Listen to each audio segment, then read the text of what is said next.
Hello YouTube, welcome to my short video on your Ford Capri heater resistor options.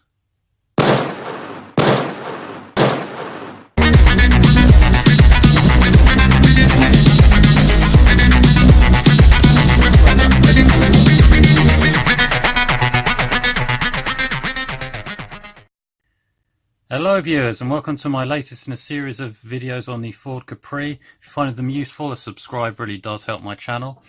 This video is quite a niche one, but it is an issue that does affect Ford Capris quite a lot, especially at the age they're all getting to now, and it's the heater resistor. If you can see my previous videos, you'll see I've shown how to dismantle the dash, get this heater box out. Bit of a progress update since then. I've replaced the rotting foam on these interior flaps with some waterproof red foam that I got from a local supplier for free. It's not the same stuff that I took out, but I'm hoping it will do a similar job and last longer. Only time will tell there. I've got the brand new motor installed as well. It was quite interesting. The old motor was in a really bad way. It looked like it had been pretty much on fire at some point. This plastic was all completely melted away, and these magnetic, I think the rotors had kind of collapsed inwards into the motor. So this is about the third or fourth area on my Capri now I've found where there's been some sort of electrical fire. So it's quite worrying really. But anyway, onto the subject of this video, and that is what to do with the heater resistor. Here's the old one, just pulls out like that. And hopefully you can see if I can focus this better. It's quite a simple construction really.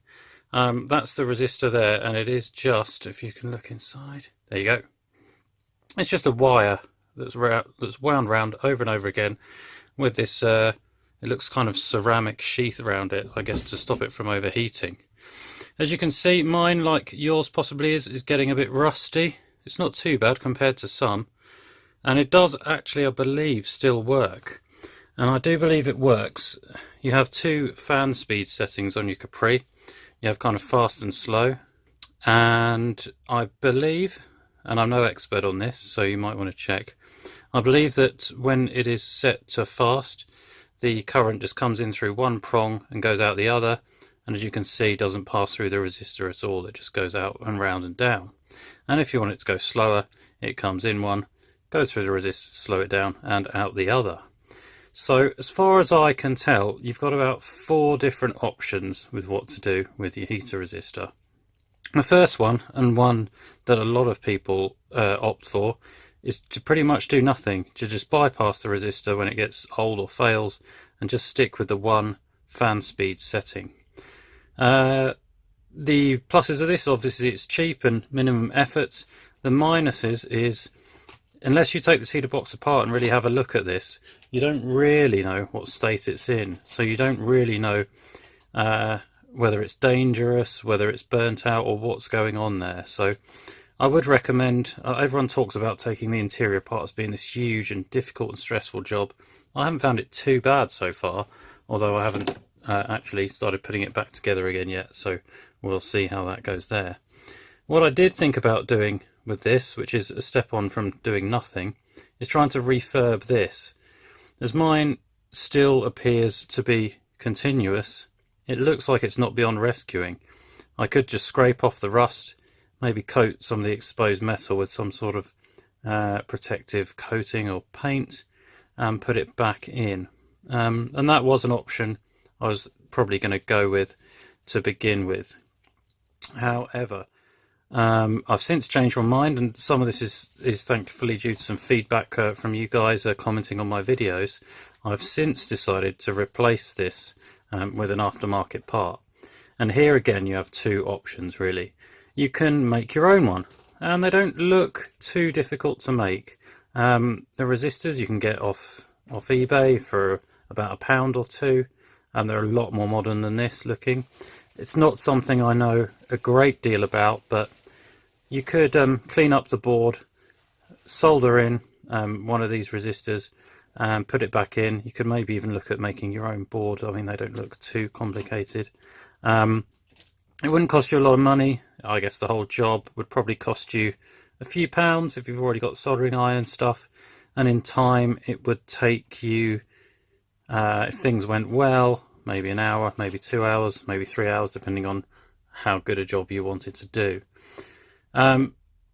I seriously considered that option as well. I know a little bit about electronics, but not very much. But then I'll show you the third option, which is buy a complete aftermarket part, which I have here.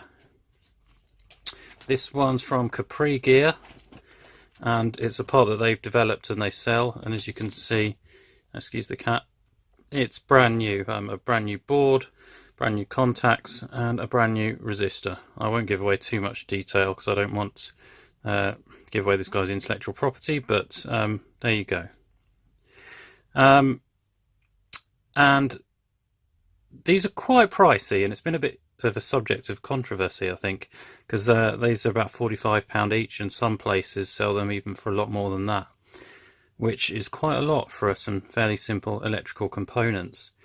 But in the end, my thinking came down to this, that time is quite valuable. I'm quite busy these days, and it's such a safety, or such a potentially hazardous component in a potentially hazardous area. Do I really want to take that risk of putting in something I've made myself, even if I do the sums and spec it how I think it should be? Will there always be a thought lingering in the back of my mind that, is this thing going to catch fire? Is it going to be safe? And at the end of the day, I decided this has been quite a big job. My time is probably more precious to me now than money, up to a certain limit. So I decided I'll go for the off-the-shelf one. It's been tested. It's the guy said it had been installed in a lot of Capris and he'd never had one fail. So I thought, for peace of mind, I'll go for this guy's solution. And it is a bit more modern. The circuit board is kind of a plasticky construction, whereas the original one doesn't quite seem so robust. It's sort of a fibre board construction. And all the contacts and everything are new, so it should last quite a while. I think this metal covering, I guess, is to help dissipate the heat from it. One slight concern I've got is the two halves of the circuit, you can see, are quite close together, separated by this thin separation here. I'll be slightly concerned that they are quite close. Could something bridge that? But the guy did say he'd never had any complaints, so yeah, I'll trust him there and hope all works out well. So this is just really my thoughts on the matter. It's not really a definitive guide of telling you exactly what to do, whichever one's better. There's quite a lot of options. A refurb existing, which I probably wouldn't recommend. Make one yourself, which, if you're confident in your skills, is an option. Or if you just want peace of mind, you just want to get this job over with, pay the money and buy the aftermarket product. So before I go, I just thought I'd highlight a source of information where I got a lot of this thinking. So if you type Ford Capri Heater Resistor into Google, one of the top results should be Capri Power website, which you're probably on if you've got a Capri. I've certainly found it a very useful source of help and information over the years. And you have to register to see the thread, but as you can go through, you can see people having debate. Some people getting very touchy about the price of these resistors. I think questioning the price is only really reasonable, because it does at first sight seem quite high, but I think I accept that now. But the reason I'm highlighting this is what swung me in the end was one of these users who's seems to be a bit of an electrical expert. He's put up some pictures of the insides of a Capri from an electrical fire. He hasn't said that it's definitely caused by a heater resistor being faulty, but it does seem to prove, as you can see in the back of this image, a heater box perhaps being at fault. So, and some images of some poor heater resistor wiring he's seen in the past, and some poor heater resistors. So this is kind of what swung me in the end. I thought, Christ, do I really want to save? I'll probably save £30 by the time all the admin's done and everything.